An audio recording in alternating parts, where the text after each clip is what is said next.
जी हाँ दोस्तों, आप देख रहे हैं विनय भोजपुरी नंबर वन। तो आपको एक बार फिर से विनय भोजपुरी नंबर वन में स्वागत है। जी हाँ दोस्तों, कुछ लोग का कहना है कि खेसारी लाल यादव को जो कि फिर से जो कि पवन सिंह के फैमिली मैटर पे नहीं बोलना चाहिए।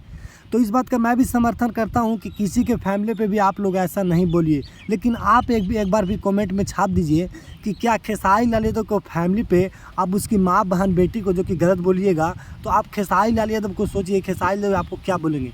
आपको पता है वो जो कि पवन सिंह का ही टीम का ही एक जो लड़का है जो खेसारी लाल यादव को बहुत ही गलत सलत जो कि लाइव में आकर बोल देता है, और उसे जो कि पवन सिंह जो कि सम्मान देते हैं, जो कि स्टेज पर बुलाकर और जो कि सम्मान करते हैं, जो कि लगातार उसे जो कि उनके साथ भी रहता है। तो इस बात का आप लोग को भी कहीं ना कहीं सोचना चाहिए, और इंडस्ट्री के स्टार होने के नाते मैं पवन सिंह को बोलना चाहूँगा कि आपको भी सोचना चाहिए कि आप भी किसी फैमिली मैटर को जो कि बोल रहे हैं और उनको आप समर्थन कर रहे हैं, तो कहीं ना कहीं आप लोग भी गलत का समर्थन कर रहे हैं। तो खेसारी लाल यादव भी जो भी आप कर रहे हैं, खेसारी लाल जो भी कर रहे हैं वो बिल्कुल ही सही कर रहे हैं, क्योंकि आप भी जब किसी फैमिली के मैटर पे बोलिएगा तो वो भी आपको नहीं छोड़ने वाले हैं। और खेसारी लाल ने बोल दिया है कि आपको जितना दम है हमसे आके सामने सामने भिड़ लीजिए, इस खेसारी लाल को कहना है। तो आप लोग भी जितना भी जो कि भोजपुरी में कंट्रोवर्सी फैला रहे हैं, तो कहीं ना कहीं आप लोग को सोचना चाहिए, क्योंकि आप भोजपुरी का इंडस्ट्री का स्टार हैं।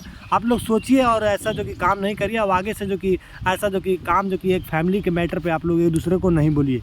तो चलिए फिर मिलता है अगले वीडियो में, तब तक के लिए जय हिंद जय भोजपुरी। मैं वीडियो को यहीं पे अंत कर देता हूँ।